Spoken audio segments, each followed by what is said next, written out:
नमस्कार, मैं संजय किरोड़ीवाल और बायोलॉजी मेंटर और ये है कीरो क्लासेस।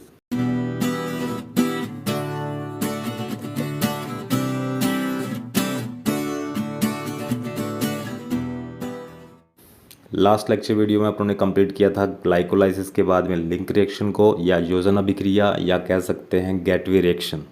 गेटवे रिएक्शन या लिंक रिएक्शन तक अपनों ने एसिटाइल कोएंजाइम ए बना लिया था।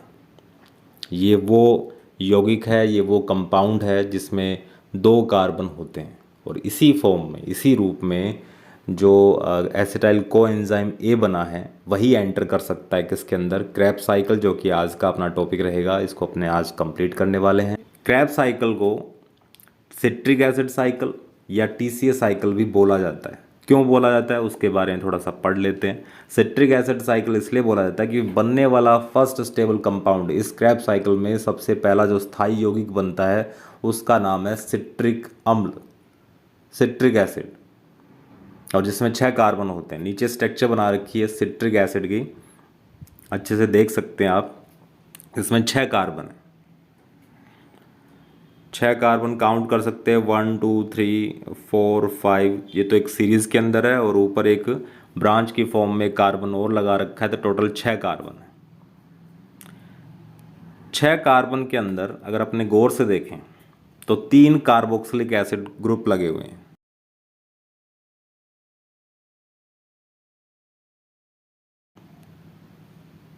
दिख रहे होंगे आपको।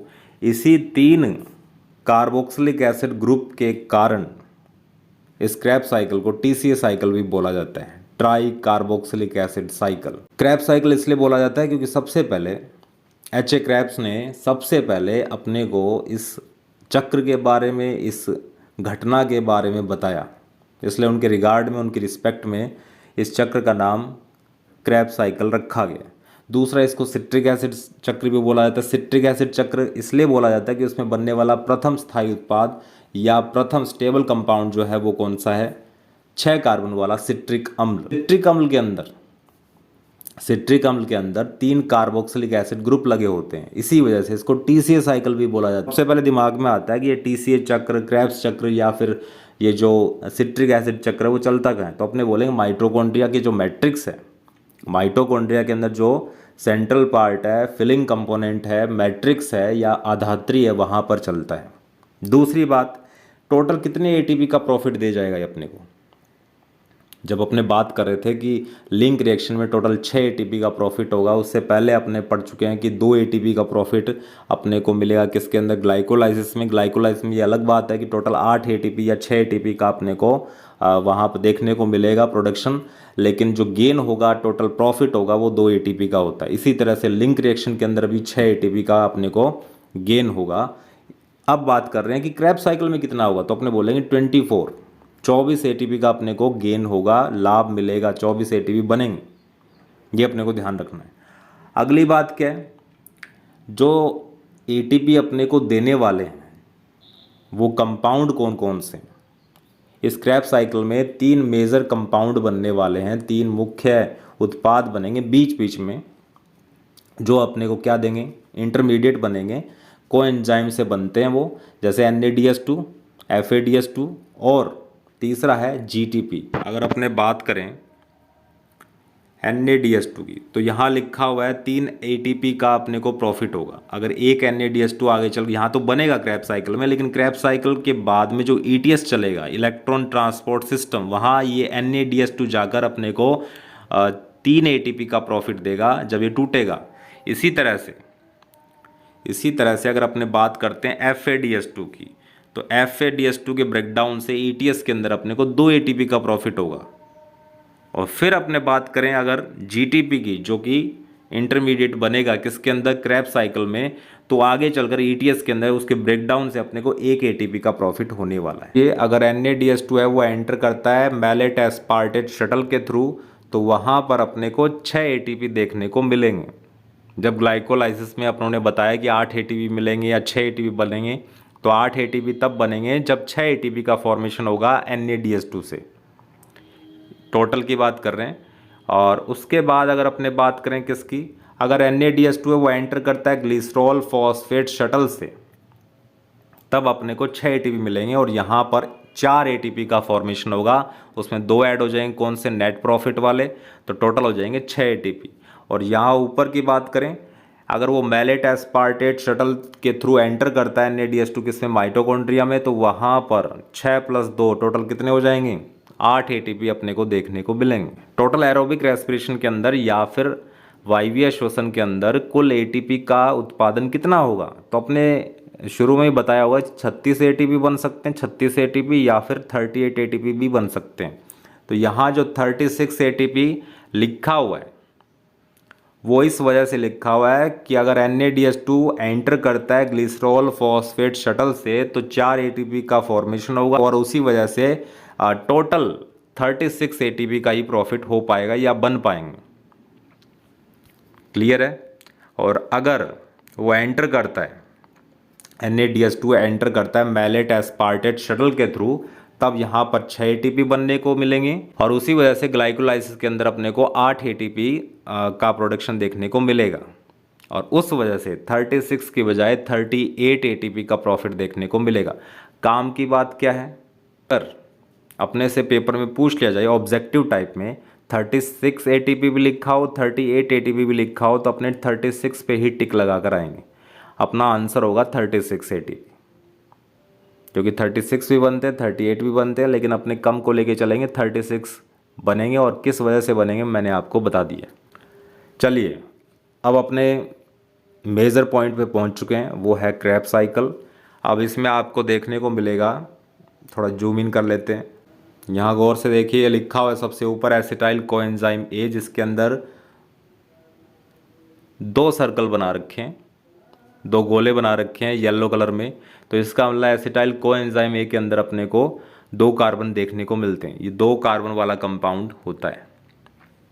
इसी तरह से यहाँ पर एक कंपाउंड और देखने को मिलेगा अपने को, ऑक्सैलो एसिटिक एसिड या ऑक्सैलो एसीटेट, आयन की फॉर्म में होगा तो बोलेंगे ऑक्सैलो एसीटेट, वरना बोल देते हैं ऑक्सैलो एसिटिक एसिड, जिसमें 4 कार्बन होते हैं और वो 4 कार्बन 4 सर्कल जो ब्लू कलर में दिखा रखे हैं वो 4 कार्बन वाला कंपाउंड होता है। तो यही ऑक्सैलो एसिटिक एसिड या ऑक्सैलो एसीटेट जिसमें 4 कार्बन होते हैं, वो 2 कार्बन वाले एसिटाइल कोएंजाइम ए के साथ में क्या करता है, सबसे पहले रिएक्ट करता है, या कह सकते हैं फर्स्ट एक्सेप्टर है, प्रथम ग्राही है किसका, एसिटाइल कोएंजाइम ए का। कौन, ऑक्सैलो एसिटिक एसिड, किस में, क्रेब्स साइकिल में। तो पहला क्वेश्चन यहीं से बनता है। तो ये जो एसिटाइल कोएंजाइम ए आया है वो कहाँ से है, ये एंड प्रोडक्ट है किसका, लिंक रिएक्शन का या गेटवे रिएक्शन का। थोड़ा और जूम इन कर लेते हैं, यहाँ पर सिट्रेट बना रखा है, तो फर्स्ट स्टेबल कंपाउंड जब ये एसिटाइल कोएंजाइम ए रिएक्ट करेगा ऑक्सैलो एसिटिक एसिड के साथ में तो बनने वाला फर्स्ट स्टेबल कंपाउंड वो है सिट्रेट, आयन की फॉर्म में सिट्रेट बोल देते हैं और वैसे बोलेंगे सिट्रिक एसिड। और इसमें कितने कार्बन बना रखे हैं, देखिए 4 तो ब्लू वाले जो कि ऑक्सैलो एसिटिक एसिड से मिले हैं और 2 इसके अंदर कौन से बना रखे हैं, येलो कलर वाले जो अपने को मिलते हैं किससे, एसिटाइल कोएंजाइम ए से। ठीक है, थोड़ा सा और नीचे आते हैं, तो ये बनने वाला फर्स्ट स्टेबल कंपाउंड कौन सा हो गया, सिट्रेट या सिट्रिक एसिड। ठीक है, यही दूसरा सवाल है अपना। दूसरा क्वेश्चन ये पूछा जाता है कि पहला स्टेबल कंपाउंड कौन सा बनता है क्रेब्स साइकिल में, तो आंसर अपना होगा सिट्रेट या सिट्रिक एसिड जिसमें 6 कार्बन होते हैं, ये अपने पहले ही बात कर चुके हैं। उसके बाद अब आता है एकोनिटेज नाम का एंजाइम। ये याद करना इतना मुश्किल काम नहीं है, मेमोराइज करना मुश्किल काम नहीं है। मैं मानता हूँ कि ये जो फोटोसिंथेसिस और रेस्पिरेशन है ये थोड़ा सा पजल करते हैं, थोड़ा परेशान करते हैं स्टूडेंट को, लेकिन थोड़ा सा अगर ध्यान देंगे तो इजी हो जाएगा। एकोनिटेज एंजाइम इन्वॉल्व होगा, पानी है वो डिस्कार्ड होगा और उससे अगला कंपाउंड बनेगा सिस एकोनिटेट और उसी के नाम से अपनों ने एंजाइम का नाम रखा हुआ है एकोनिटेज, सिस एकोनिटेट या सिस एकोनिटिक। मैं कह रहा हूँ ये जो आयन की फॉर्म में लिखे हुए हैं, जैसे सिट्रेट है यहाँ पर लिखा है सिस एकोनिटेट, तो इसको अपने बोल सकते हैं सिस एकोनिटिक एसिड। ठीक है, उसके बाद अपने थोड़ा सा और नीचे आते हैं, दोबारा से कौन सा आएगा, दोबारा से एंजाइम आ जाएगा एकोनिटेज। अब क्या होगा, वाटर इन होगा, पानी अंदर आएगा और बनेगा अगला कंपाउंड आइसोसिट्रेट या आइसोसिट्रिक एसिड। Isocitric acid. अब बात करेंगे अपने अगले कंपाउंड की। तो यहाँ पर भी एक एंजाइम फिर से इन्वॉल्व होता है, उस एंजाइम का नाम है आइसोसिट्रेट डीहाइड्रोजिनेज। और इसके नाम से ये पता लग रहा है कि ये एंजाइम किसी भी कंपाउंड में से हाइड्रोजन को खींच लेगा और उसको जोड़ देगा किसी दूसरे कंपाउंड के ऊपर, या उसका क्या कर देगा, उसका रिडक्शन कर देगा, अपचयन कर देगा। तो यहाँ पर एंजाइम है आइसोसिट्रेट डीहाइड्रोजिनेज, जो काम करता है आइसोसिट्रेट या आइसोसिट्रिक एसिड पर, और उससे बनाएगा ऑक्सैलोसक्सिनेट, ऑक्सैलोसक्सिनिक एसिड या ऑक्सैलोसक्सिनेट। काम की चीज़ क्या है, गौर से देखोगे तो यहाँ पर दिखाई दे रहा है अपने को NAD और NADH प्लस H पॉजिटिव, जिसको NADH2 भी लिखा जा सकता है और 3 ATP भी लिखा हुआ है, यानी NADH2 बन रहा है। अभी अपनों ने समरी में पढ़ा कि NADH2 से आगे चलकर अपने को 3 ATP मिलेंगे, तो यहाँ पर 3 ATP भी दे रखा है। लेकिन ये 3 ATP यहाँ नहीं बनेंगे, ये ATS में जाके बनेंगे। जब NADH2 वापस टूटेगा उससे अपने को एक NADH2 से 3 ATP का प्रॉफिट हो जाएगा। सबसे पहली चीज़ क्या है, NADH2 यहाँ पर सबसे पहले इस स्टेप के अंदर बना है, जिसमें आइसोसिट्रेट से ऑक्सैलोसक्सिनेट या ऑक्सैलोसक्सिनिक एसिड बना है। थोड़ा और नीचे आते हैं, यहाँ एक अद्भुत घटना देखने को मिलती है। अद्भुत घटना क्या है, अब एक कार्बन और रिलीज होने वाला है। अब तक 6 कार्बन वाले कंपाउंड ही चल रहे थे, चाहे वो सिट्रेट हो, चाहे यहाँ लास्ट में ऑक्सैलोसक्सिनेट हो, सब में 6 के 6 क्या चल रहे हैं, कार्बन वाले कंपाउंड हैं। यहाँ पर एक कार्बन है वो CO2 लेके उड़ गया, या CO2 की फॉर्म में एक कार्बन है वो निकल गया, तो कितने कार्बन बचे, 5 कार्बन बचे। और यहाँ पर एक एंजाइम है आइसोसिट्रेट डीहाइड्रोजिनेज, आप डीहाइड्रोजिनेज नाम से याद रख सकते हैं। ये फिर से वही एंजाइम है, क्या काम करेगा, हाइड्रोजन निकालेगा और किसी पे चिपका देगा या रिडक्शन करेगा। तो यहाँ पर एक कार्बन है वो रिलीज हो गया, किस फॉर्म में, कार्बन डाइऑक्साइड के रूप में, यहाँ पर ये बना रखा है। और अब बनेगा ऐसा पहला उत्पाद, ऐसा पहला कंपाउंड किसके अंदर, क्रेब्स साइकिल में, जिसके अंदर कितने सर्कल बना रखे हैं उन्होंने, कितने कार्बन है, 5 कार्बन है। पहला यौगिक ऐसा कौन सा है जिसमें 5 कार्बन, वो है अल्फा कीटोग्लूटेरेट या अल्फा कीटोग्लूटेरिक एसिड। और इसमें कितने कार्बन बता रखे हैं अपनों ने, इसमें कार्बन है 5। ठीक, नेक्स्ट क्या होगा, थोड़ा और डाउन आते हैं। नेक्स्ट में लिखा हुआ है अब दोबारा से क्या होगा, NADH2 का फॉर्मेशन दोबारा से होगा। एक चीज़ और होने वाली है, वो क्या है, एक कार्बन डाइऑक्साइड और रिलीज होगा, यानी कार्बन नंबर जो है, कार्बन की संख्या है अब कितनी हो जाएगी, 4 कार्बन। 5 कार्बन तो किस में थे, अल्फा कीटोग्लूटेरेट में या अल्फा कीटोग्लूटेरिक एसिड में। अब एक CO2 और निकल गई है, तो अपने बोलेंगे कि एक कार्बन और कम हो गया है। चलिए, और वैसे क्या होगा, इसमें 3 ATP अपने को देखने को मिलेंगे, जो रेड सर्कल में मैंने बना रखे हैं। जहाँ जहाँ NADH2 बनेगा वो आगे चलकर ETS में ब्रेक डाउन होने के बाद अपने को ATP का प्रोडक्शन देगा। अभी मैंने कहा एक कार्बन डाइऑक्साइड और निकल गई है, तो कार्बन कम हो गया, तो 4 कार्बन वाला पहला कंपाउंड बनेगा क्रेब्स साइकिल में। वो कौन सा है, succinyl coenzyme A, succinyl coenzyme A, जिसके अंदर ये 4 सर्कल अपनों ने दिखा रखे हैं, यानी 4 कार्बन वाला कंपाउंड है।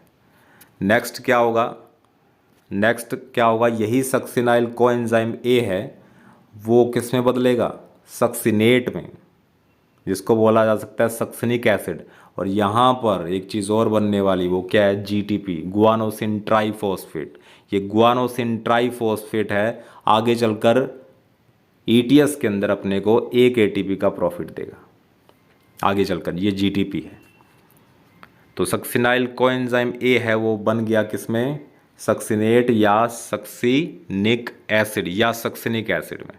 और यहाँ पर एक GTP का फॉर्मेशन हो गया, ये अपनों ने पीछे भी बताया था समरी के अंदर। तो GTP से अपने को आगे चलकर ETS में एक ATP का फॉर्मेशन देगा। तो सक्सिनिक एसिड या सक्सिनेट बन चुका है, जिसमें 4 कार्बन है और इस सक्सिनिक एसिड से अब बनेगा फ्यूमरेट या फ्यूमेरिक एसिड, इसमें भी 4 कार्बन होंगे।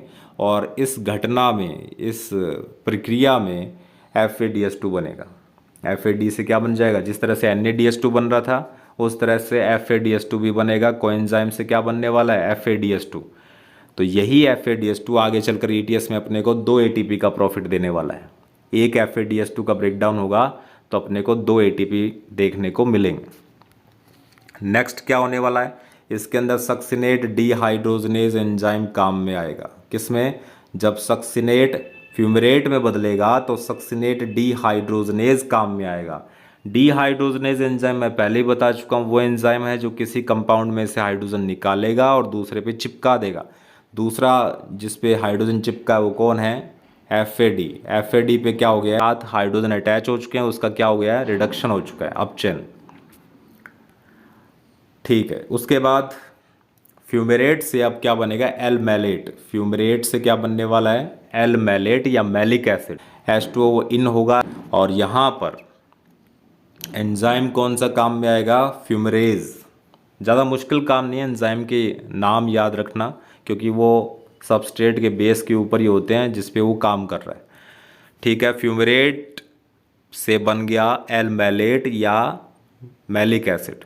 तो फ्यूमरेट से बन गया, क्या बन गया, फ्यूमरेट से एल मैलेट या मैलिक एसिड। और एंजाइम कौन सा इन्वॉल्व है, फ्यूमरेज। चलिए फिर ऊपर चलते हैं, अब अपने लास्ट स्टेज में पहुंच चुके हैं। अब ऑक्सैलो एसिटिक एसिड का फॉर्मेशन दोबारा से होने वाला है। किससे होने वाला है, एल मैलेट या मैलिक एसिड से। क्या बनेगा, 4 कार्बन वाला क्या बनेगा, ऑक्सैलो एसिटिक एसिड या ऑक्सैलो एसीटेट। और इसके अंदर फिर से क्या होगा, एक एंजाइम काम में आएगा जिसका नाम है मैलेट डीहाइड्रोजनेज, क्योंकि वो काम कर रहा है, किसके ऊपर काम कर रहा है, एल मैलेट के ऊपर। कौन सा एंजाइम आएगा, मैलेट डीहाइड्रोजनेज, और वो क्या बना देगा, ऑक्सैलो एसीटेट। और जब डीहाइड्रोजनेज दोबारा आ गया तो फिर दोबारा से मैलिक एसिड में से क्या निकालेगा, हाइड्रोजन निकालेगा और उसको ऐड करवा देगा किसके ऊपर, NAD के ऊपर, NAD पॉजिटिव के ऊपर। और उससे उसका रिडक्शन होगा किस फॉर्म में, NADS2 की फॉर्म में। और वहाँ पर फिर से अपने को जब ETS पढ़ेंगे, ETS में जाएगा NADS2, तो वहाँ पर 3 ATP का प्रॉफिट दोबारा देखने को मिलेगा। तो इस तरह से ये ऑक्सैलो एसिटिक एसिड या ऑक्सैलो एसीटेट कंप्लीट हो गया। और ये फिर से क्या काम करेगा, ऑक्सैलो एसिटिक एसिड फिर से एसिटाइल कोएंजाइम A को रिसीव करेगा और फर्स्ट स्टेबल कंपाउंड दोबारा से बना देगा जिसका नाम है सिट्रेट या सिट्रिक एसिड, जिसमें 6 कार्बन होते हैं। तो ये इतना आप लोगों ने अब पढ़ लिया है, ये हो गया क्रेब्स साइकिल। और टोटल अगर अपने काउंट करेंगे कहाँ कहाँ पर अपने को NADS2 देखने को मिला है, वो मैं आपको काउंट करवा देता हूँ। तो सबसे पहले अपने देखेंगे कि NADS2 कहाँ बना है, यहाँ बना है। गौर से देखेंगे तो आपको दिखाई देगा, पहला NADS2 बना है जब आइसोसिट्रेट से ऑक्सैलो सक्सिनेट बना है, तब वहाँ पर NAD है, उससे NADS2 का फॉर्मेशन देखने को मिला है। दूसरा जब अल्फा कीटोग्लूटेरेट से क्या बनाया उन्होंने, सक्सिनाइल कोएंजाइम A बनाया, तो वहाँ पर भी एक NADS2 का फॉर्मेशन और हो गया। और लास्ट में कहाँ हुआ है, जहाँ पर एल मैलेट से ऑक्सैलो एसीटेट बना है, वहाँ पर एक NADS2 और देखने को मिला है। टोटल 3 NADS2 का अपने पास फॉर्मेशन हो गया है। इसी तरह से अगर मैं बात करूं किसकी, FADS2 की, तो यहाँ पर एक FADS2 बना रखा है। और उसी तरह से GTP की बात करें तो यहाँ पर भी गुआनोसिन ट्राइफॉस्फेट अपने को देखने को मिलता है एक। तो सिंगल सिंगल तो क्या बनते हैं, GTP और FADS2। और पीछे समरी के अंदर अपने पढ़ा कि एक GTP ETS के अंदर जाकर जब वो ब्रेक डाउन होगा तो अपने को उससे एक ATP मिलेगा। इसी तरह से अगर FADS2 है, अगर वो ब्रेक डाउन होता है तो उससे अपने को 2 ATP का प्रॉफिट मिलेगा। और अगर NADS2 का ब्रेकडाउन होगा तो उससे अपने को एक NADS2 से 3 ATP का प्रॉफिट देखने को मिलेगा। तो 9 ATP अपने को 3 NADS2 से मिल ही जाएंगे। इसके अलावा FADS2 है, उससे कितने मिल जाएंगे, 2 मिल जाएंगे। तो टोटल कितने हो गए, 11 हो गए। टोटल ATP कितने हो गए, 11। इसी तरह से GTP है, सिंगल बना है और उससे अपने को एक ATP और मिलेगा। तो टोटल हो गए 12 ATP।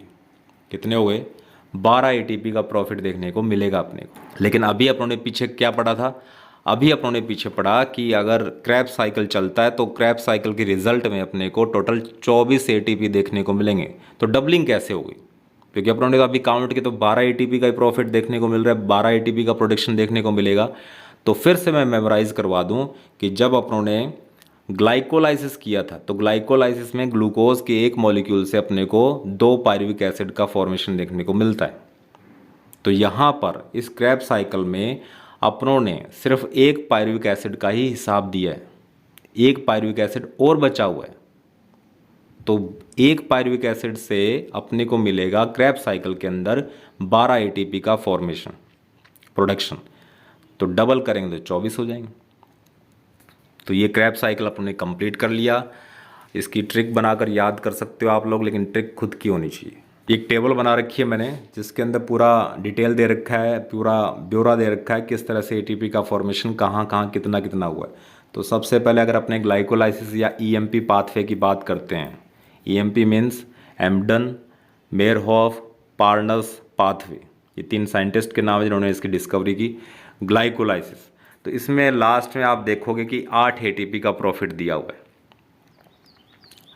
डिस्क्रिप्शन दे रखा है, 2 NADH लिखा है, 2 ATP लिखा हुआ है जिसका अपने को नेट प्रॉफिट मिलता है ग्लाइकोलाइसिस के अंदर, और 6 ATP अपने को किससे मिलते हैं, NADH। कितने NADH बनते हैं वहाँ पर, 2 NADH या NADH2। तो वहाँ पर 6 ATP दे रखा है यहाँ पर।